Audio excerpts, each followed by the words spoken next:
Johnston Canyon ice to them. First you need cleats, and there's 3 crates. So that's 1.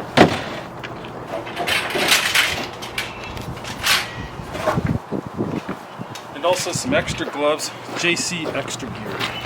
Gloves and sweaters for those cold days.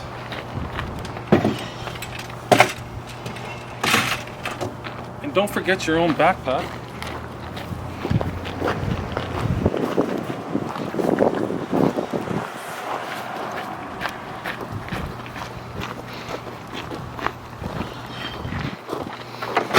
And that's everything. You can go pick up your guests. Alright, great to have everybody on board. So we're heading to Johnston Canyon today. Good ice walk, get you guys back into town somewhere between like 12 and 12:15, that's the idea, even just a little bit before noon. We have a little bit of a drive out to Johnston Canyon, so about a half an hour drive. There's restrooms at the trailhead, which we'll use before we head off into the canyon. It's about a 5-kilometer walk round trip, so we'll be about 2.5 kilometers in. Uphill on the way in, we'll take some breaks so that you guys can catch your breath. I'll tell you some stories.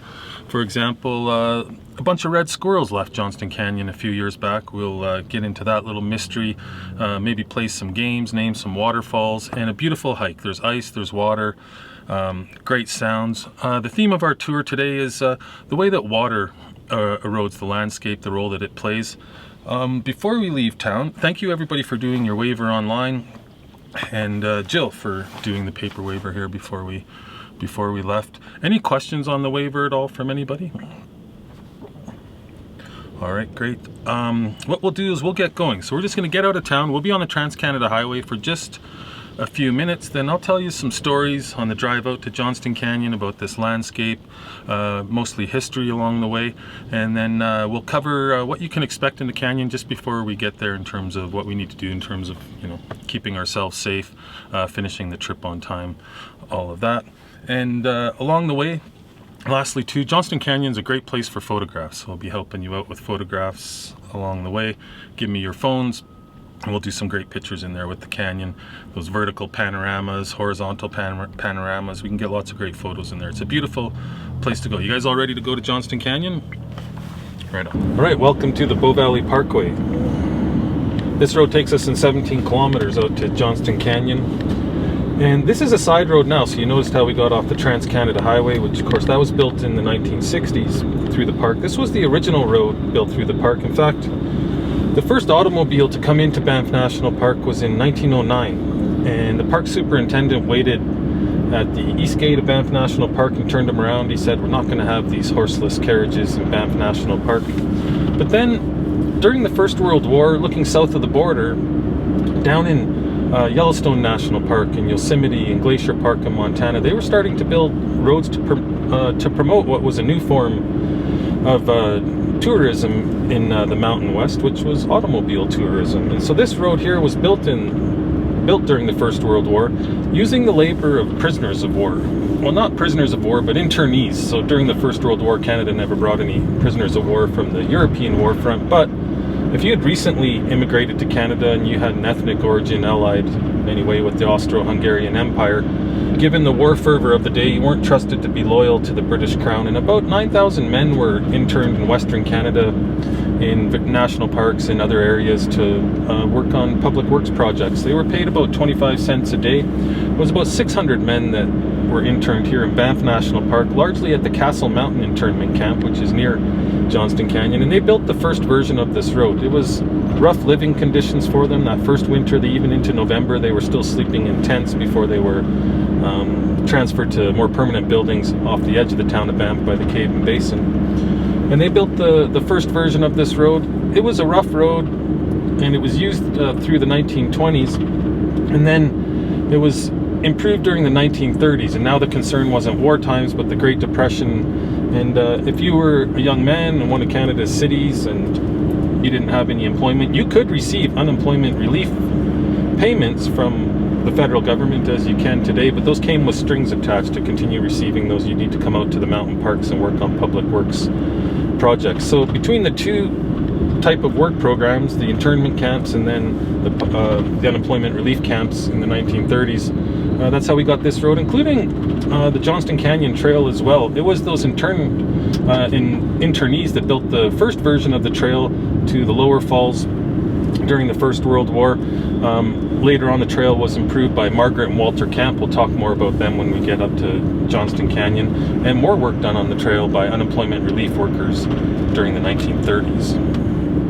Alright, so I mentioned that the theme of today's tour is the way that water and ice shape our landscape, but fire is also a component of that. If we look at this forest on our left here, and the forest that we were driving through on the way out, it's beautiful to look at, a conifer forest of spruce, fir, and pine trees. It's nice and thick. But you could make the case, and people do, that these forests, that they're kind of a cultural product. Not that these forests were planted by people, just that what we're seeing here in Banff National Park is something that this landscape that's never been seen before here until the national park was created. So when Banff National Park was created in 1885, the first order of business for park managers was to put out forest fires, and they were good at that, and it didn't take too many decades, and we had these thick conifer forests blanketing the park. The problem with that, if you walk into these forests, what you'll find is there's not much on the forest floor, so the sunlight can't reach the forest floor. You have a thick mat of spruce needles, pine needles, maybe some moss on the shady side of the mountain. And we don't have wildlife that can eat dried up pine needles or spruce needles or moss. And so it causes a decline in biodiversity, specifically a decline in wildlife populations.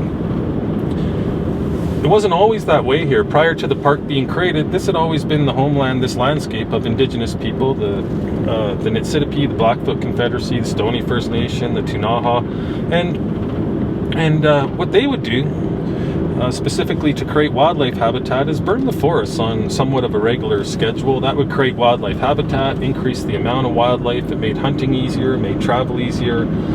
And that's what they were doing for perhaps thousands of years on this landscape. And then when Banff National Park was created, it's based on the Yellowstone model. I mentioned earlier, Yellowstone was the first national park in the world.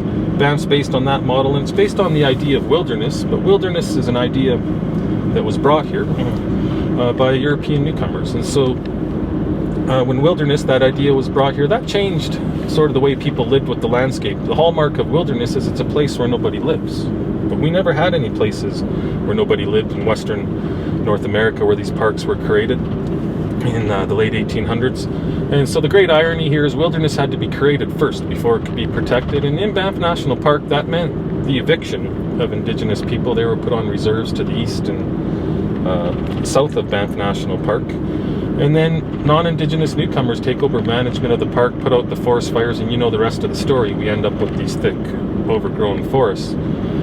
Now, for about 100 years, 1885 to 1985, that was our reality, putting out forest fires as soon as they started. And then in the 1980s, even beginning in the late 1970s, there was a recognition that we needed fire on the landscape to mimic that history of indigenous people burning the landscape, the history of natural lightning-caused fires as well. And now on our right, we have what we call the sawback burn. This is from 1993.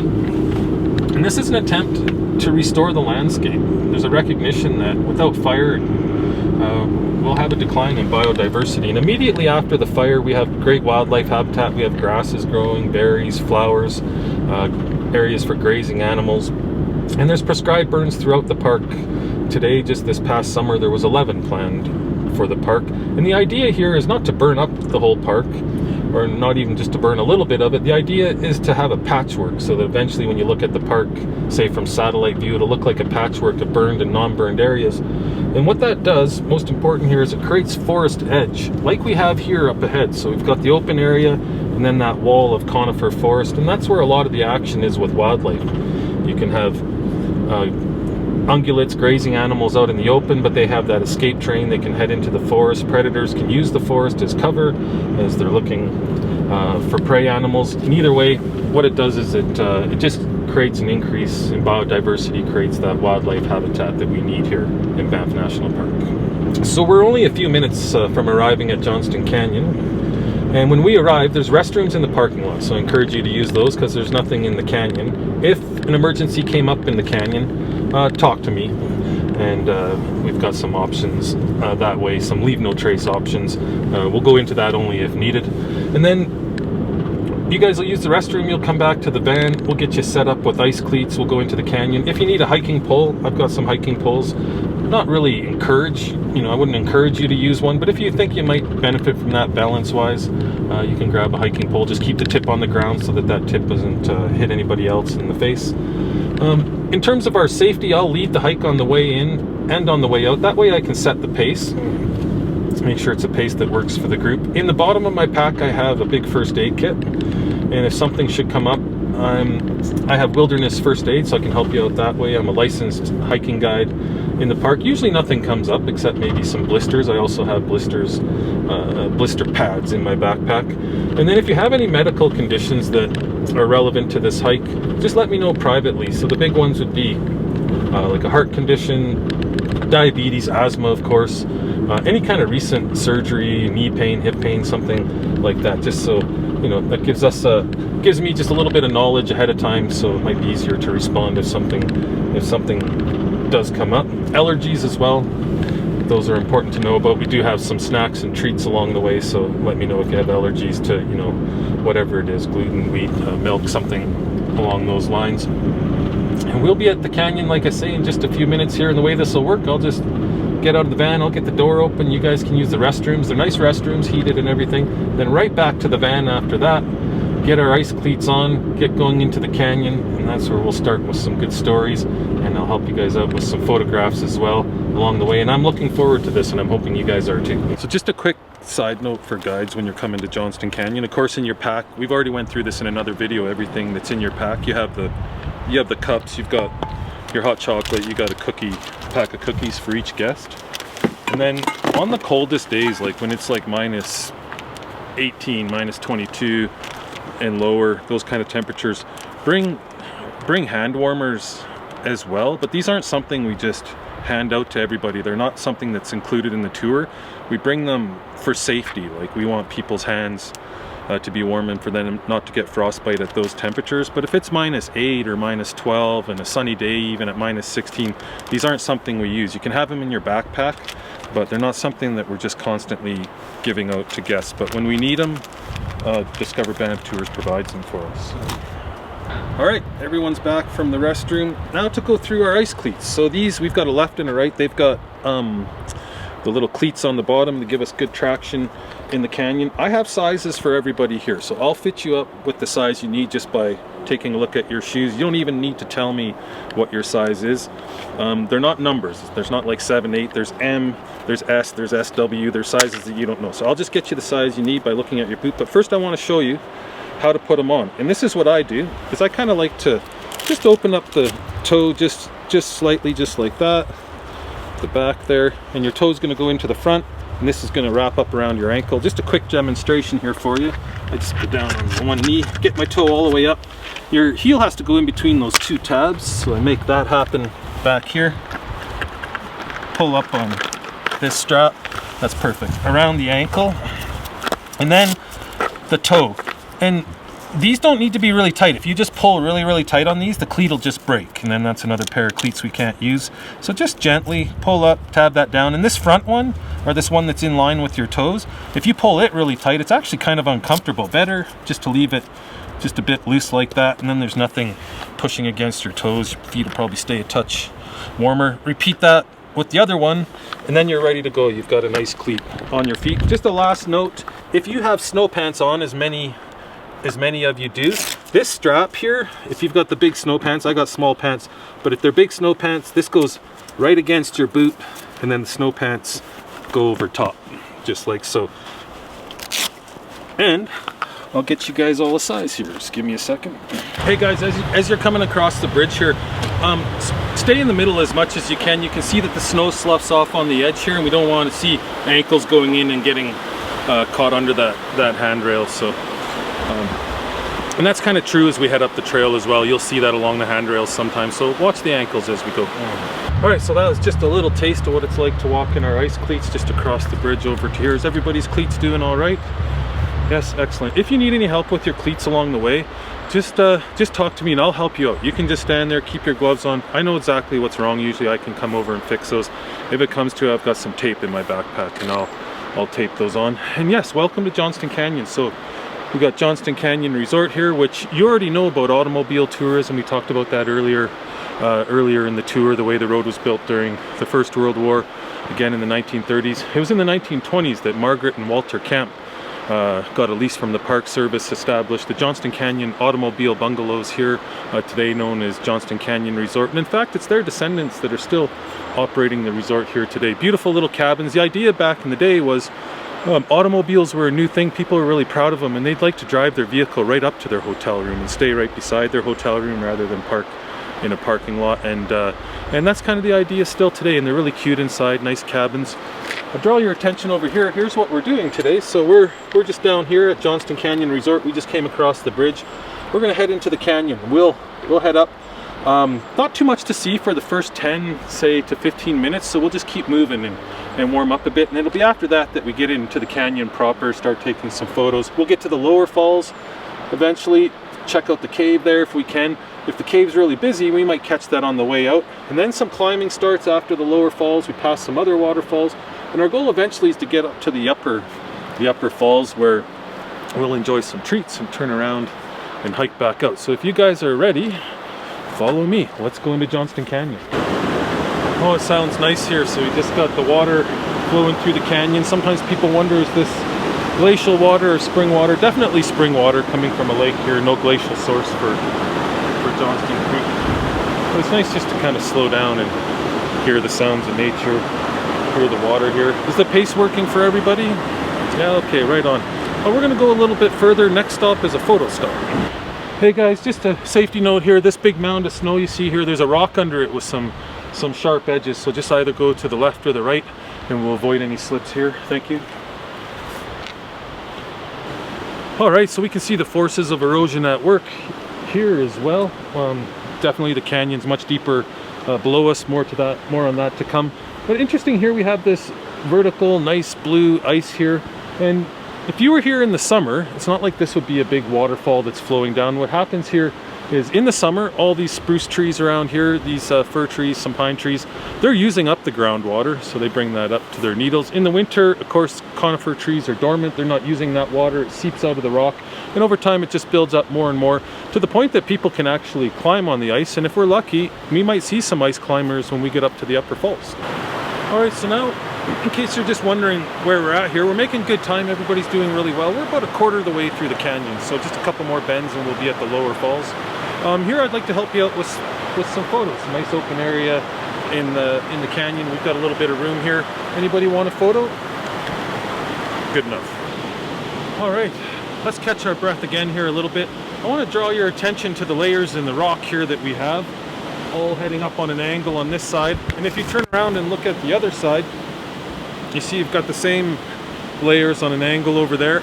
And this is all sedimentary limestone rock. What we have going on in the Rockies in general is, very first, sedimentation, second, mountain building, and third, erosion. And sedimentation is when all these layers were laid down hundreds of millions of years ago, an ancient sea, all the layers of mud, sand, and silt get thick enough that they lithify and turn to stone. Then we have mountain building, which you've heard of this, plate tectonics, continents come together, push up a height of land, and then you have erosion. And that's all we have left now here in the Rockies. Geologists estimate that what's going on here is there's a mountain behind us upstream called Mount Ishbel, that there was a landslide on it roughly about 7,000 years ago. It diverted a creek over this way, and what we have is about 7,000 years worth of erosion here in Johnston Canyon. And this will continue eroding and getting deeper. The water's got a slight amount of carbonic acid in it. It easily, well, not easily, but in geologic time, it quickly erodes the rock here. And so if all this is true, if this is an ancient sea, there should be some fossils in these layers of rock, and there is. Come with me and I'll show you some. All right, so we come up here. I mentioned sedimentation and the way there could be some ancient life forms sort of baked into the rock here before lithification occurred. And we have that here, in this area right here, in the form of crinoids, these little fossils right here. It's an invertebrate. And like here's a cross section of one here. You look throughout this area, come on up guys, and you'll see a tremendous amount of fossils here.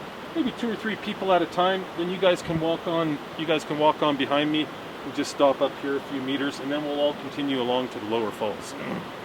What we have here is a step in the canyon, the waterfall, the caves. Interestingly, a waterfall like this, as it pours over a rock ledge, it's going to keep eroding the rock underneath it. So our waterfalls are always moving upstream, and we'll see evidence of that when we get closer. It's a little loud in there to talk about it, so I'm just telling you about that here. And we've got a group of 12 today, so what we're going to do is split into 2 groups of 6.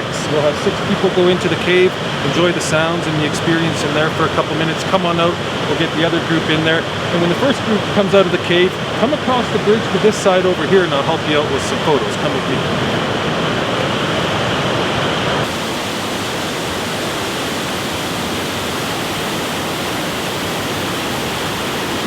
Alright, so now the climbing starts. That was great to enjoy the lower falls. On this section, you'll notice next to the handrail there's a steep kind of little trench, and that's from people. It's really slippery, so you want to walk on the white surfaces, not the gray surfaces. The gray is just pure ice. Stay on the snow. You can reach over and use the handrail if you want. Stay out of that little trench, and you want to stomp your cleats, you know, to get some good traction. I'll just give you a little demonstration and come with me. On the way up, if you need a little breather for 10-20 seconds, take it. And then once we get right up to the top here, we'll be looking back down to the cave that you guys were just in, and we'll enjoy that spot for a minute.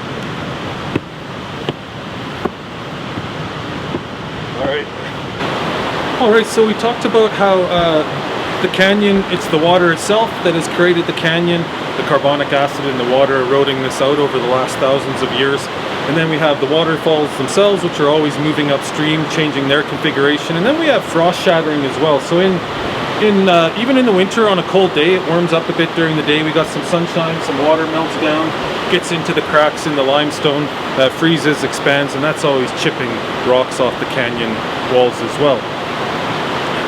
The next section of trail here, guys, now we're gonna head up the rest of this catwalk, and then we'll have a bit of a quieter section. We'll get into the forest, some more waterfalls to see. We'll be up to the upper falls. At this point now, we're getting close to being pretty much halfway through the canyon, even a touch more. So just a note to guides, we can't go the rest of the way up the canyon because it's closed. They're building that handrail. But what you're gonna see is you keep going, the catwalk here is gonna end, then you're gonna see Twin Falls, and it's a nice waterfall, and you can play a little guessing game there with your guests, see if they can guess the name of that waterfall. After that, there's a hill that you climb up with a sign with a squirrel on it. You might talk about squirrels and masting. Look that up. That might be some interp that you develop. After that, you'll hit Stella Falls, and you can tie that back into Margaret and Walter Camp. It's their daughter, Stella, who the falls are named after. She ran the resort for some years, I think in the 1950s, somewhere in there. And then you're going to get up to the upper falls. That's where you'll have hot chocolate, cookies, in a good, quick, timely fashion. You're going to turn around and then hike right back out the canyon. And there's slides in the guides room for all of this. Up at the upper falls, you'll talk about Logan Grayling. He made the second descent of the upper falls. It's a 100-foot drop. I can't quite remember the guy who did the first descent, but anyway, look it up. And we have slides about the forest fire history. We've got some ice climbing here at Johnston Canyon. Barry Blanchard, well-known ice climber. You might learn a little bit about him for the canyon. Of course, we've got the internment camps here, Great Depression relief work camps.